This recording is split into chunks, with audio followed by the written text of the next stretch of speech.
Abrir os teus olhos para a questão de que no mesmo dia, para uma mesma condição de onda, uma mesma altura e período de onda, por exemplo, os picos podem na verdade mudar de posição no decorrer do dia.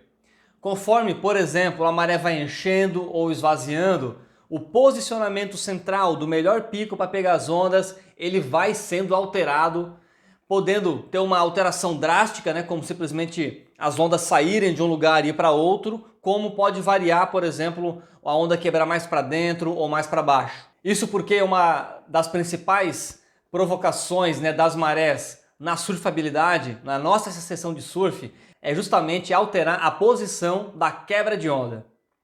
E essa alteração que a gente está falando aqui, que pode acontecer para uma mesma condição de onda no mesmo dia, ela pode ser tanto no sentido praia, oceano, né, mais para dentro ou mais para fora, como também pode acontecer no eixo lateral, uma onda quebrar mais num lado e depois quebrar mais no outro. Estas variações no pico, elas vão acontecer e essa dica é para te explicar o porquê que isso pode acontecer e para abrir os seus olhos de que isso realmente acontece e que você tem que estar com um olhar bem atento para perceber essas variações. Uma primeira ideia é você começar a se atentar um pouco mais na maré, começa a entender, bom, estou entrando na água agora, a maré está cheia, está vazia, enchendo, esvaziando, começa a perceber um pouco os momentos que você entra na água e aí você já tendo olhado as previsões de ondas, você já imaginou como é que seria o comportamento da maré naquela manhã ou naquela tarde, então começa a projetar o que está acontecendo com os picos conforme,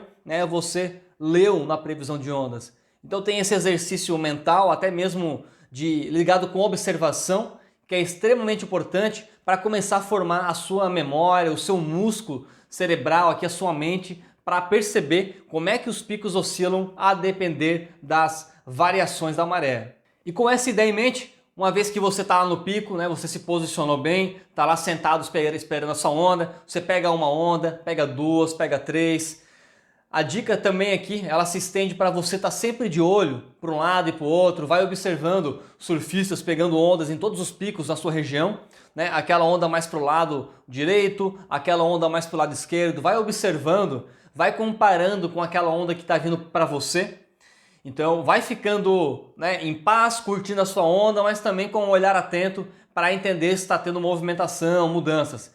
Eventualmente as ondas podem parar de vir até você, pode ficar mais lento, por exemplo, demorar mais para entrar série e num pico mais para o lado pode começar a bombar um pouco mais. Então fica atento, entenda que realmente a posição do pico pode mudar para uma mesma praia, para o mesmo dia, para uma mesma condição de onda. Então fica atento, vai observando e vai se ligando como é que as condições estão mudando. E não só alterar o pico, mas também estragar o pico. Por exemplo, uma maré aí vazando muito forte, por exemplo, pode começar a formar aquela turbulência na zona do surf. Sabe quando você está ali, o mar tá lisinho, de repente começa a ficar tudo meio ondulado, as ondas meio estranhas. Ali, eventualmente, uma corrente provocada por uma maré esvaziando pode estragar ali a surfabilidade da sua região. E quando você olha mais para o lado, você logo vê um mar lisinho e ali rolando aquela condição boa de surf. Então atente-se não só nessas mudanças do pico, como também em possíveis formações de corrente, né, que estraga ali a surfabilidade, deixa o surf um pouco mais chato de lidar. Então fica atento também a essas questões. Questões estas aí que são que acontecem devido a grande parte das vezes aí a movimentos de maré. Maré enchendo, maré esvaziando, sempre está provocando essas mudanças aí na zona do surf.